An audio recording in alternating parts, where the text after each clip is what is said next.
The Empower West Louisville Citywide Book Club, featuring Dr. Mahersha Bharadwaran, national renowned author of The Color of Money. In each historical moment where wealth is being created, so during the Homestead Act, FHA mortgage credit, and all of the farm loan programs, Black communities were shut out of land and wealth accumulation. Chat with the author. Thursday, February 20th at 7 p.m., 2800 Frankfort Avenue at Crescent Hill Baptist Church.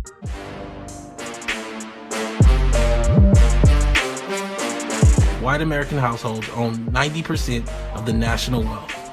In contrast, Black Americans altogether own less than 2.6% of the national wealth, with most of this small sliver being in the hands of Black baby boomer retirees. But you're talking about businesses, Black businesses, even when you talk about Black banks, undercapitalized, partly because their base is Black people and we don't have it. That's why we gotta go do payday loans and stuff. Not because we're irresponsible. It's the last chance. That's where we go when we ain't got nowhere else to go. We don't have no savings because of what has been done to us in this country. Simmons College of Kentucky presents the Empower West Louisville Citywide Book Club. Coming up next week on The Young and the Restless. It's College Sunday, so be sure to wear your favorite college gear. Represent your HBCU, university, sororities, or fraternities.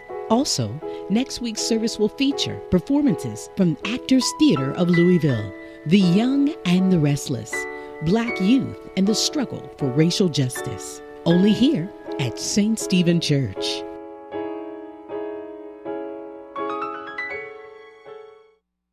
Uh-oh. Guess what day it is? Guess what day it is? Huh? Anybody? Julie, hey, guess what day it is? Oh, come on, I know you can hear me. Mike. What day is it, Mike? Leslie, guess what today is? It's Hump Day. Woo-hoo! Guess what today is? Today is Hump Day. And if it's Hump Day, you know it's Wednesday, then we're coming on with the Bible lesson Sunday school on Wednesdays. Yeah, Sunday school is on Wednesdays. And we have with us the Reverend Clay Calloway. Glad to be here, my Glad sister. to have you with My you, pleasure. my brother. I'm Tell us so a little overjoyed bit. to be a thorn in the midst of these roses. Got a bouquet of ladies in the studio today. Glad to be here.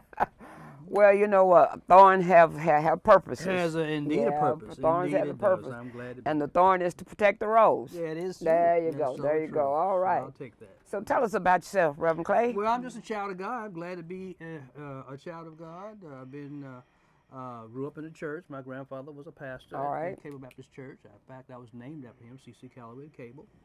And then through many years of toiling and laboring, I landed at St. Stephen back around 87. Okay. So it's been about 32 years. I've been here at St. Stephen Church under the pastor of Dr. Kevin Cosby. All right. And I've enjoyed the journey ever since. Ever since. All right. And you have a little radio show too, don't you? I have a radio show by the grace of God, Saturday morning solution show. If you got a problem, we got a solution. Oh. At 11 o'clock on Saturday morning from 11 to noon on WLOU 1350 and 104.7 FM. So tune in sometime and check us out. All right. Now, we got Reverend Clay with us, and we are going to, as you know, during the Black History Month, we have been discussing, our series have been Justice for All. All meaning everybody. Everyone deserves to have justice. And this is our last lesson in this series, and we have entitled it, Go Up. You've been down too long. Now, we say go up because, you know, we as a people are used to saying that old spiritual, go down Moses, way down in Egypt land. Well, in the 70s, Roberta Flack sung a song. Now, I found out, someone told me, and it's a good authority, that's David Birch, and I believe that, you know, David knows his historian. Yeah, Church yeah. music. He's a church boy. Yeah. And so David Birch said that Jesse Jackson wrote the song. Okay, didn't know that. I didn't know that either. But I knew Roberta sung it though. Yeah. And she said, go up, Moses. You've been down too long. Go up, Moses, and sing your freedom song. But I really like that second verse. It said, blind man sees, that things are wrong. And if a blind man can see things are wrong, they got to be wrong. Stevie Wonder. He's a good example. He's a good example. He's a good example. Deaf man hears some funny changes. People hear, boss man hears the people song, but he coats his lies and rearranges. So she said, go up, Moses.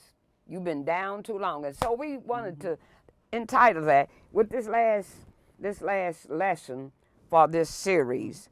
We thought, yeah, go up. You've been down too long. And the fact of the matter is, we have been, like Martin Luther King said, he said, I've been to the mountaintop, but we're going to get to the promised land. So in thinking about that, we using Exodus, the children of Israel leaving Egypt, leaving slavery. Right. So I thought that kind of runs kind of what we are and where we are and how we are. So let's look at that. We're going to talk. You and I are going to discuss that. Okay? Okay. So let's look Exodus chapter 14, verse 10 through 15. And we're looking at the New International Version. Now, if you got now look here. Get your Bible, get your pen, get your highlighter, get your paper, get your lesson, because we're getting ready to do this. And some of you may be like me, might be, getting on up there in age a little bit, may not remember quite as well, and just write it down. I can't read without writing. I got to take me some notes. Okay, you and me both. Any study at all. There you go. So, here it reads, as Pharaoh approached, the Israelites looked up. This is one of my favorite scenes in the Bible. Pharaoh approaches, the Israelites looked up, and there were the Egyptians marching after them. They were terrified and cried out to the Lord. Now, I love that part. And then packed with drama. Yes, packed with drama. Packed with drama. Packed with drama. I know most of you have seen Ten Commandments. 10 Commandments. Sesame Meal version. Yes, very popular. Charleston Heston. Charlton Heston. And they all, you can see it. But they said to Moses, well, wait a minute. Let me see what I... See, I said, Pharaoh approaches. The Israelites looked up. They cried out to the Lord. But they said to Moses. They complained to Moses. And it sounds kind of like some of us. Yeah, we specialize in complaining. We don't have to learn to complain. It seems like that's a second language to many. You mean we didn't have a class in school that taught us how to complain? No, you just knew to do that naturally. That's an instinct. You didn't have to be taught that. Okay. So here they complain. Moses, was it because there were no graves in Egypt that you brought us to the desert to die? What have you done to us by bringing us out of Egypt? What? Didn't we say to you in Egypt, what? Leave us alone. Let us serve the Egyptians. No. It would have been better for us to serve the Egyptians than to die in the desert. Moses answered the people, don't be afraid, stand firm. You will see the deliverance the Lord will bring you today. The Egyptians you see today, you will never see again. The Lord will fight for you. You need only to be still. Then the Lord said to Moses, why are you crying out to me? Tell the Israelites to move on. Move on. Now, I started to entitle this lesson, Move On. Move on. And that would be appropriate as well. Keep moving. They were already moving. So to keep it moving, so it implied some movement that was commanded them to do. And I'm glad it ended on the move on. That's the last word in that passage. That's the last word. Tell the Israelites to move on. Well, let's talk about this. Well, they must have had the ability to move on, or else. But they didn't. Wouldn't have. Because the Red Sea was in front of them. Right. Now wait a minute. Moses said, I just read it. Stand still. Stand firm. Now God said, why are you crying to me? Tell the Israelites to move on. Now wait a minute. What are we supposed to do? Are we, as a people, are we standing still? And God's trying to tell us to move on and we still standing still? Well, it appears to be contradictory on the surface. How can you stand still and move on at the same time? So, but there's always something you can do. Regardless of your circumstance, regardless of how tight it may be, there's always something you still can do. So you still have the ability to move on in some way. It may not be the same way, but you still can move on in some way. If God commanded you to do it, you must have the ability to do what God has commanded you to do. Okay. And then this also, let me share to you kind of what I thought. Moses said, stand still. God said, Okay. move on. So in essence, what I saw. And that really was Moses speaking. Huh? That really was Moses. The Yeah. Lord will fight your battle. You need only to move, be He still. said, you only need to be still. Right. Then Good observation. I said, well, wait a minute. Cause see, and that's what happened. Society have said to us, stand still. Be still. I think Martin Luther said in one of his speeches, because that was one of my highlights of my life. When he came to Louisville and I saw him, I was in that crowd, and he made the speech. He says, we are tired of do-nothingism. We're tired of you telling us to be still, be content. Don't you have enough? See, and so I looked at this and I said, that's what happened. Moses said, stand still. But God said. But God said. That's a good observation, Geneva. Move on. Very good, absolutely. And so we need to move on because God said. God said it. Get to stepping. There you go. Move. Get to stepping. Let's move. Yeah, let's move. So it's amazing that this passage is starting at verse 10 and down to verse 15. It starts off with the Egyptians moving. Yes. Marching. Woo, yeah, good observation. Yeah. And then it ends with God commanding his people to move on. To move. So they're moving, but God has commanded you to move. So it's two different kinds of movement. So you must be able to move if God said you can do it. If God said it. Regardless of how ominous the situation may be, regardless of the footsteps or of the chariot, the sound of the chariot wheels coming behind There you go. you still have the ability to move on. To move on. To do what God commanded you to do. He's equipped you in some way to do what he's asked you to do. Okay, that's good. That's good. I like that because it starts with the Egyptians are moving and end with God saying move. So, but for Moses' defense, now I'm going to flip the square. Right. Moses' defense, I think when Moses said, because the New International says stand firm, King James says stand still. Right. And we love that part, stand still. Right. I think what Moses really wants them to do is stop the fretting. Right. Because they were running around, rushing around. At least, Ten Commandments showed them rushing around. And they had to be because they were terrified. They cried out to the Lord. Then they say to Moses, which we as a people, and I think when we made great strides, is that we cried out to the Lord, but we looked to the Lord. We see, they were terrified and cried out to the Lord. Then they said to Moses, I wonder if that's not what's wrong with us today. Right. We cry out to the Lord, but we got our eyes on Capitol Hill instead of Calvary's Hill. We see the problem. Talk to me. And not the solution. We are focused on the, this happens when we go to funerals. We oftentimes are more corpse focused than Christ focused. Woo. So we see the end, and we don't see what God is able to do, even in this seemingly impossible situation. So if God said you can do something, then you can do it. You're taking God at His word. That's right. Moses, in Moses' defense, I'm going to defend him because we all look through a glass darkly.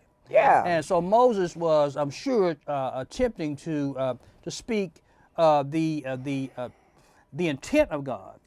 And so when he said be still, they probably were fidgeting and fretting. Use the word fretting. Stop all fretting. movement is not progress. That's you can right. be busy That's right. and not be about the business of moving forward. In other words, it's like a rocking chair. Like a rocking chair. I can rock it, I can move, but I ain't getting nowhere. Right. I can move, I can't rock it. You ain't going nowhere. I ain't go, but you're not going anywhere. Not going anywhere. So all movement is not moving on. There we go. There's there a we go. difference. There you go. There you go. I agree with that. So, because there was my sister had a dog. Okay. It wasn't my dog. My sister had a dog. That dog used to love chasing his tail. Well, what was he doing? Going around in a circle and not getting anywhere. Right. And sometimes I feel like that we going around in a circle, Not getting anywhere. not getting anywhere. See, so we talked about their condition. It seemed helpless. It seemed hopeless. And it seems impossible. And at one time, my sisters and brothers, we were in the same situation. And when we were in slavery, it seemed helpless, it seemed hopeless, it seemed impossible. But we kept our eyes, see, they were terrified and cried out to the Lord. But they didn't look, see, they looked around, then they looked up. But they should have looked up, you see. Right. Yeah, so, but the point we want to make here to you, even in helpless, hopeless, impossible looking situations, that's when God does his best work. He's at his best. Woo! He is at his best. When things me. look their worst, God is at his best. And sometimes we think that it's up to us to fight a hopeless battle that only God can fight. Yeah. And I think that we have to get to that predicament before we really are truly, without any other alternatives to turn to, you can only turn to God. So being helpless and being hopeless and being impossible is the right ingredient sometimes, right condition. Yeah. For God to prepare us for what God is about to do. Otherwise, we'll think it's within our ability, like they suggested. Let's go back to Egypt. Could we have died back in Egypt? Let's just, in our little mind, their extent of imagination was to go back to where they came from. And that was not God's agenda for them. Going back was not a part of their plan. No. Reverse was not a gear that God had implemented for his people coming out of Egypt.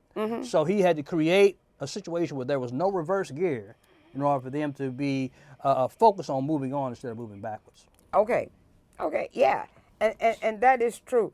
Now, let's since we're talking about Black History Month, I think that we as a people trusted God, took him at his word. The situation that we were in seemed helpless, seemed hopeless, seemed impossible. And we got all the education. Yeah, we got all the education. We got the ABCs and the DEFs and everything PhD, behind our name. Yeah, we be big on that. But yet our foreparents who couldn't read and held stuff upside down reading, they had more common sense. And more wisdom that was imparted by God. Yeah. There's a difference between education and inspiration.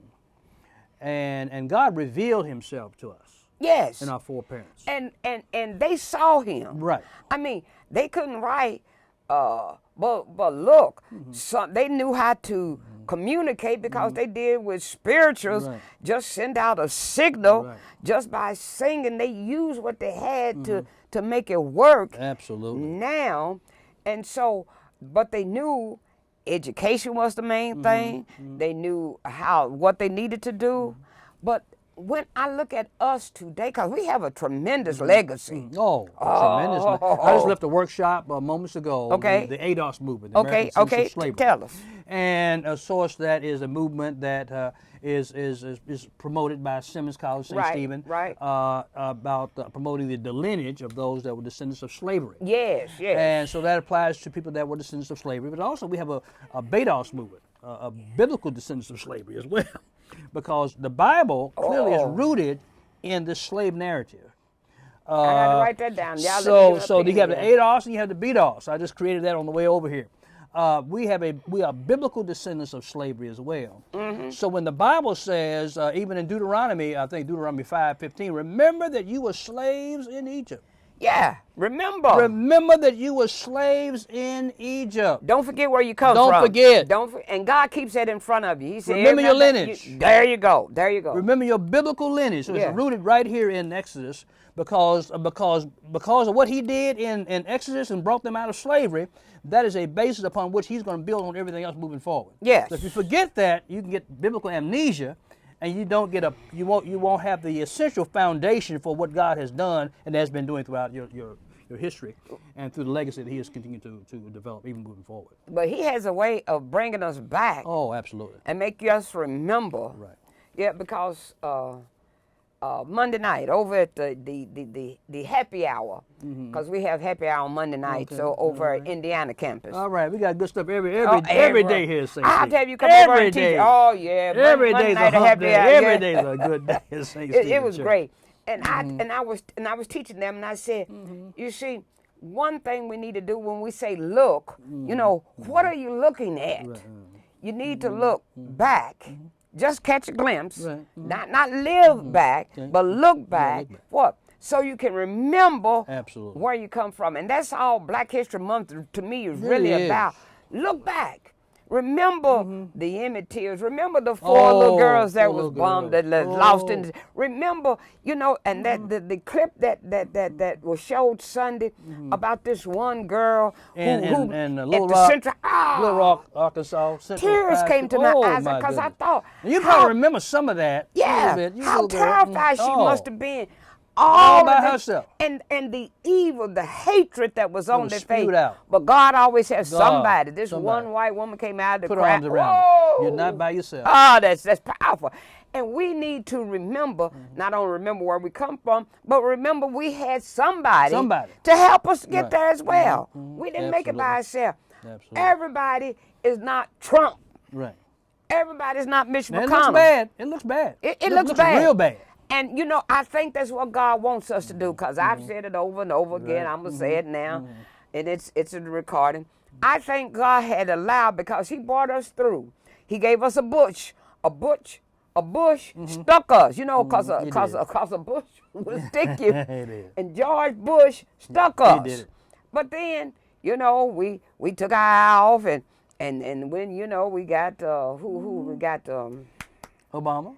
Well, we had Clinton, and we thought, but he kind of black president. No. Then we got Obama, but we forgot and started looking to Obama as if he was the second coming of Christ. No, yeah, they did, and it's not hard for people to feel that way about Obama and get enamored and have a romantic, attachment to what took place. But he's not God. He's not a deliverer. Okay? He wasn't. And we took our eyes off God and put it all on him in many cases, and we missed the lesson that God is teaching us through this current administration. And so God said, let me show you that he wasn't the one. And now he throws a trump on us. Oh, my goodness. Oh, and we hold these truths to be self-evident now. You don't have to wonder about it now. No, you don't have to wonder about it. You don't have to interpret it. You don't have to analyze it. No. It's right there for you to see. But you know, I have to go back, and I know, folks, we might be getting a little bit off the lesson, but we're not off the lesson, but this is good stuff. But I remember to show you that God has a way of telling you before it happens, be careful, because he did that throughout Scripture. God didn't leave you for a surprise. He didn't throw a surprise party. No. So, but if you remember, before election of Donald Trump, that, and I cannot quite remember the very title, but the sermon that we had was about the face of evil. And if you remember that the pastor used a parable. The bramble bush? Bramble bush, and all the trees went to one another saying, hey, be our king. And they went to the bramble bush at the last one, because the bramble bush, and bramble bush said, I'll be your king, but here's what's going to happen. And so in essence, what it was telling us, be careful, because you got a whole lot to vote for. You got dog catchers, you got everybody. But the main thing is, the president, be careful. You do not cast your vote unwisely. And we went straight out and did it. And now we want to holler about it, but I think that we, when God has permitted and has allowed. And you got to acknowledge God allowed it, but also it was the apathy of those that didn't vote. Yeah. So it was still in their hands that it could have affected the outcome had many people became engaged in the electoral process. Well, now, and also let's look at the ones who did vote. If they had been truly God's people, because God says in his word, and we studied for the last couple of weeks, we talked about justice, fair employment, and all this. If we had taken care of the widows, the orphans, we would have do the right thing, right? Do the right thing. We would have voted, Right. and not because some man has said, "Look, we're gonna be great again, cause we ain't gonna give you health insurance. We're not gonna give you out." Okay. Right. So now here, I got a question. Okay. Has lack of justice, discrimination, opportunities, employment caused us to be down? Because our title says, "Go up." You've been down too long. So what is causing us to be down? Well, And how do we get up? It's those things you mentioned. I mean, those things are very real. The issue of justice, this whole lesson is on justice. Justice is what God requires us to do and also requires us to be. So to the degree that we don't do justice or do the right thing, then you'll have some problems. You need to look to God and do what God commands you to do. That's to do justice. He says that over in Matthew 23 when he condemned the religious leaders for being hypocrites. He said that y'all have become whitewashed tombs, and you strain a gnat and you swallow a camel, but you forget the more weightier matters. You tithe and do all these other good things, but you forget the weightier matters of justice, mercy, and faithfulness. So justice has always been wrapped up in the commands of God from the very beginning of time. So when we don't do what God commands us to do, then you'll have all kind of things out of whack. You have an imbalance. You put evil for good, good for evil. You put darkness for light, light for darkness, bitter for sweet, sweet for bitter, as it says in Isaiah 5:20. So these are things that can be discouraging for those that don't look to God. Okay. If you look to God, you'll get these things straight. Okay. So, who is if we? Then we will get these. Who the we? Well, because I'm asking, how do we, meaning black people, poor people, people sleeping under the bridge, you know, it has gotten to the point, but since this is Black History Month, how do we, because our title said, you've been down too long, how we get up? Well, you look up. You start looking up. Oh, for starters. Okay. If you look at the verse first in verse 10, they said they looked up. They just didn't look up far enough. No, but they was in the right direction. They kept on looking. They kept on looking. So look up to God. So Okay. when you look around, you worry. Okay. When you look down, you get depressed. But when you look up, you get inspired. You get encouraged. So when you look up, that's the first place to start. First place to start is to look up. Look up. Okay. Now. You can't look on TV. You can't look on Okay, MSNBC. then You can't look on Fox News. Okay, then you're trying to read my mind then, Right. because I'm going to say now I can look. We do a lot of looking in a lot of places, but we don't look in the right place. Ah, okay. So look to Jesus, the author And the finisher. talk About to faith. me, Clay. Yeah. Talk to me up We in walk here. by faith and not by sight. And not by sight. You look to Him, Okay. and then it's oversimplifying it, but it's very simple. Uh-huh. And that's the place to start. Okay. So we saw their condition. And then they were in a bad condition, helpless, hopeless, impossible. And look at this. And look at this. The second point that we've even touched on some of all this already. Their circumstances. Now, what's the difference between a condition and a circumstance? Can you just differentiate between the two? Yeah, the condition is It's inherent. It's kind of inherent. Yeah. Okay. But the circumstance. Like being sick, having an illness or something. That's the condition you're in. That's the condition That's I'm the in. condition. But Okay. the circumstance, if It's what's around you. There you go. Right, There right. you go. So the circumstance was, and it's the same thing for us. They were unwanted. Right. Now they were really wanted because see. Free labor because they were slaves. Yeah, because somewhere, I got it somewhere. In that song, Roberta said, yeah, I got it here. Yeah, said, my people, let Pharaoh go. Pharaoh don't want you. He don't want you. But he needs you. He needs you. So let him go. Right. And so they are unwanted. Yeah, they are not wanted in Egypt, but they are needed in Egypt. Because they help produce the wealth, help produce the prosperity that Egypt profits from. So to that extent, they were wanted, but they were needed, but they weren't wanted. But wasn't wanted. In fact, I rewrote verse 11 of Exodus 1. So they put slave masters, talking about when the Israelites were exceedingly fruitful, they multiplied greatly, increased in numbers, and became so numerous that the land was filled with them. Then a new king whom Joseph meant nothing came to power in Egypt. Look, he said to the people, the Israelites have become far too numerous for us. Then here's what he said. Whoa, I love this verse too. Come, we must deal shrewdly with them. Mercy. And that's the key word right there. Deal shrewdly with them, or they will become even more numerous. And if war breaks out, will join our families, fight against us, and leave the country. In other words, they was tightening the screws on. Tightening, yeah. And put more pressure on. But see, they say, deal shrewdly with us. Now, our foreparents, you can remember your grandmama, granddaddy, mama, everybody used to tell us, while you sleeping, Right. they thinking. And my sister, brother, that's the way it is. While we are sleeping, because he said, we're going to deal shrewdly. We thinking about, well, what am I going to do later today, or what am I going to do tomorrow? And I got news for you. Folks have got a plan that's 5 years, got a 5-year plan. How many of us got a 5-year plan? And we don't, because they deal shrewdly. They looking at the second grade and say, okay, They're this building happening. prisons based on reading schools in the second grade.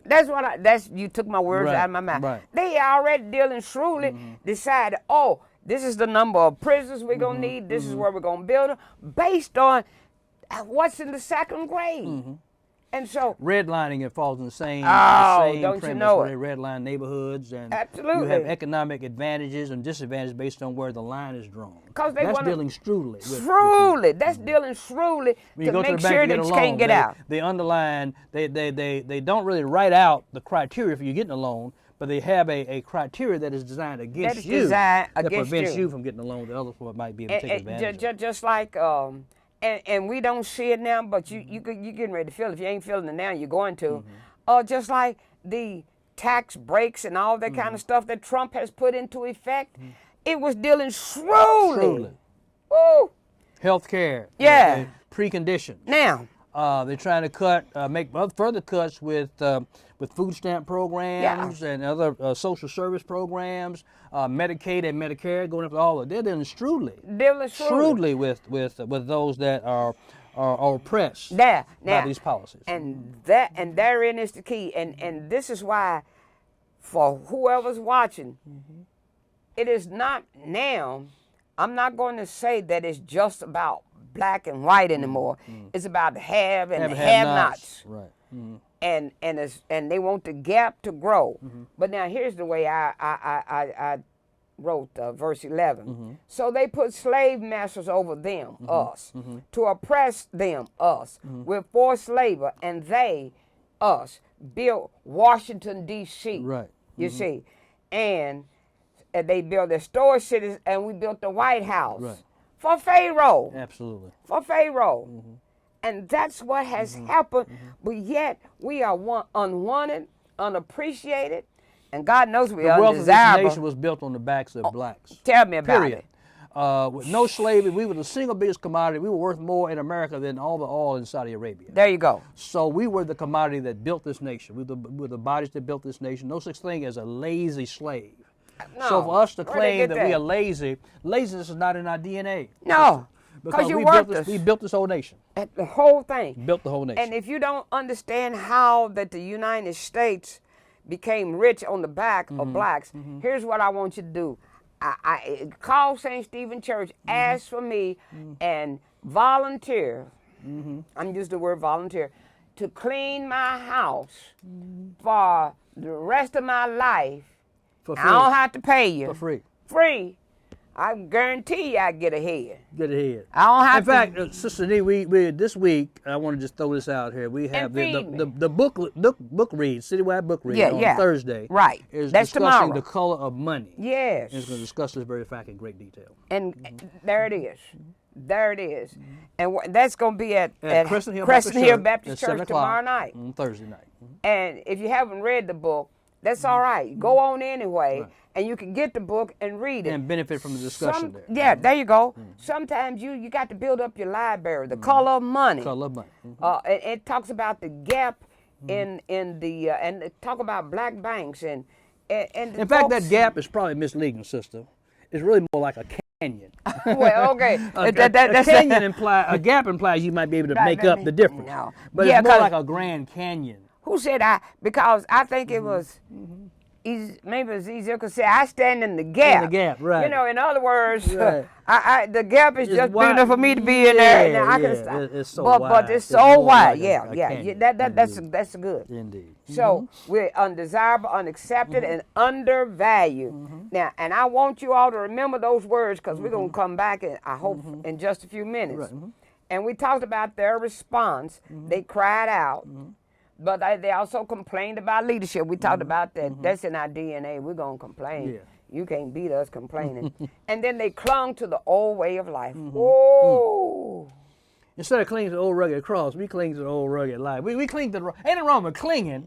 Ain't We I- cling to the wrong thing. That's it. But they Right. clung Right. to the old way of life. Right. Okay. And some of us, now I understand, and this day and age, I'm having it kind of hard too. I have a cell phone, and I think probably the cell phone that I have can do a whole lot more than what I'm using it for, but I'm trying. I promise you.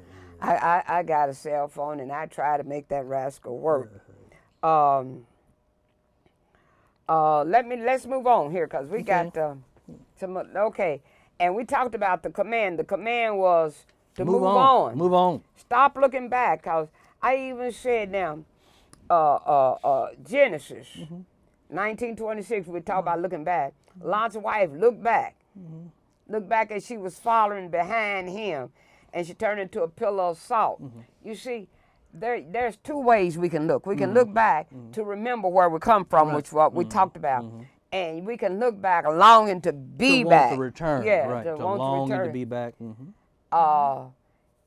The message needs to go forth. We can look back and learn from slavery. Here it is, but we ain't going back. Not going back. And then you have this passage in Philippians 3 where it says, and we famously read this sometimes, I do not, dear brothers and sisters, but I focus on one thing, forgetting the past and looking forward to that which lies ahead. Now, I press toward the mark to the prize, to the end of the race, receive the heavenly prize, which God, through Christ, is calling us. Now, forgetting those things in the past sometimes makes us think we need to just get amnesia. Yeah, no. It does not mean no, that. it don't mean that. It does not mean, because if he meant that, he would not have given us the Holy Spirit to bring all things to remembrance. All things to remember. But he said, but I focus. Right, the focus. And then focus, you know, Dr. Cosby gave us focus as for acronym. F meaning first things first. Okay. O meaning other things second. Okay, I like that. C mean cut out the unnecessary. Right, I like that. And you be unified in your purpose. And S, stick to it. Stick to it. And I like so that. that's if we looking ahead, this one thing, forgetting the past. He said, I'm not living in the past. I'm looking forward. It's like many of us this year, we focused on diets. So, and many of us who are going through that, we got to focus on our health and our priority of our health. So the same principles apply there in a very practical way. Are you saying this because we've been doing the Daniel fast? I'm just saying it because I'm talking about what I'm talking about. But there's an application there. I hope you've been doing the Daniel fast. And we can I understand have. that. It's a blessing. It's been a blessing. Yeah, well, you must not be on it. Well, no. But I'm it has doing been a the best blessing. I can. Indeed. It has been a blessing. Okay, but so we need to move on. Now look, he said, because you've been down in what? And then we need to go up. So I said, look, down in what? Down in despair. Go up to deliverance. Right, absolutely. See, if you're going to stay down, something, and there are many times, I understand, we get down, or it depends what you're down in. If you're down in a hole, sometimes you need help. Right. That's where deliverance come from. And God has given us a deliverer. He's given us a deliverer. His name is Jesus Christ. But what, you remember that old illustration about the flood came and the man got on the house and he prayed to the Lord, please send me some deliverance. And they come by and in a boat. In a boat. In a helicopter. And he said, all no, that. wait. Yeah. And right. then, and in fact, 3 times. Right, he did. And so when he died, he went to heaven going to complain, like we do, we complain. And Jesus said, I sent help to you Right. 3 times. 3 times. Send your boat, send the helicopters, and all this, but you refused the help I sent. Oh, but the Holy Spirit brought to my remembrance Indeed. or something. And this is real. See, 10 years now. 10 years ago, I had gotten to the point where I couldn't hardly walk because both knees were just arthritis and it hurt. In fact, when I went to my doctor's office, he said, how did you get here? I said, I walked in. He said, you couldn't have walked on these knees, both knees. Mercy. So he said, we really need to do knee replacement surgery. And I told him, I'm waiting on my miracle. So he said, okay, well, I'm not. And I didn't know, to me, when I left, he had told his nurse, just leave her file, just leave her record on the desk. She got to come back. She come back. But see, look, I went to that doctor, got shots in the knee and everything, almost for 13 years. Mercy. And so one day I finally, when I couldn't hardly move anymore, I said, Lord, I've been praying for a miracle. When you going to send me my miracle? You was miracle? laid along the woman who was sick for 12 years. Yeah, I right think that's he said, I have given you a miracle. For 13 years. I said, you have? He said, yeah, his name is, and said my doctor's name. Right. I said, whoa. I picked up the telephone, I said, and the nurse said, yeah, we got you. We got you. And you know what? I haven't had any knee problem since. Now, okay, our time. So go down in this apartment, go up to his apartment. He's got an apartment. So Indeed. you down in doubt, go up to hope. You're down in doom and gloom, go up to dreaming. Right, yes. Because God will always provide a way leading He to the does. next step in his plan. Yes, he does. He provides, and he because of his providence, he knew in advance, like your doctor to a certain degree. Yeah. He knew in advance you'd be back. Yeah. So he said, just lay that over there. Lay that over there. She'll be back. She's going to be back. Right. And guess what? And right, you came He wasn't back, wrong. and it was ready for you. He was You ready came for back. me. He was ready Indeed. for me. So now, I'm gonna let Brother Clay do this because many of us, we know George Washington Carver, we know Madam C.J. Walker and all, but we have done a lot.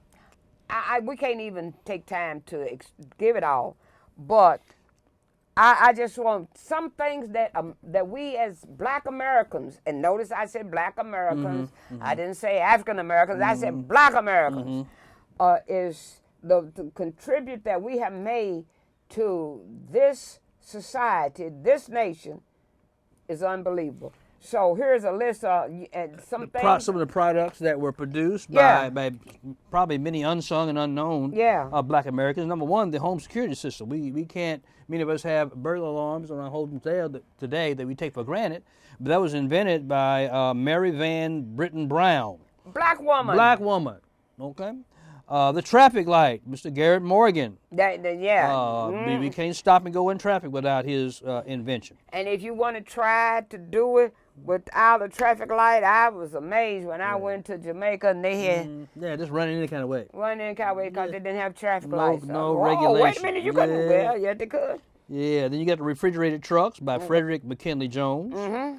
Callaway ID and Calloway. You know, Shirley Ann Jackson, she probably did that trying to track up on who's calling the house for her husband or somebody, I don't know. But she invented it. We all benefited from that invention. There you go. Indeed. Automatic elevator doors, Alexander Miles. Electric microphone. Okay. And the carbon light bulb filament by Louis Lattimore. Color IBM PC monitor, Mark Dean. Oh, how about that? Amen. I knew you'd got to know a black woman did this next thing. That's right, the ironing board. The ironing board. Ironing board. We had iron people by clothes. Sarah Boone, she did that. And then the blood bank and blood mobile by Charles Drew. All right. So that's just a few inventions Just right a there, and few, many just more. a few. So, as we get ready to leave, let Pharaoh go. You don't need, he needs you, but he don't want you. He don't want you. You don't need Pharaoh. You don't need his tricks. You don't need his trinkets. So let Pharaoh go. Wake up tomorrow morning. This is what the song said, and just say bye. Bye. Pharaoh. That's right. Honey. See you, wouldn't want to be you. That's what my dad used to say a lot. Okay. Well, it's been so good to have you, It's Reverend so Clay, good to with be us. here, Sister Geneva, just to be on this Hump Day, Hump Day. Bible study. It's been a joy. We hump it up in here. Yes, Next month, we will be doing the Women's Month. That will be Women's Month here at St. Stephen. You need to come on over to the place and enjoy. And all of our lessons, we're going to be talking about some little-known women, because we know all the Marthas and the Marys and what have you. But we're going to talk about flawless. We all flawed, but we're less flawed by faith. Tune in next week. All right, see you.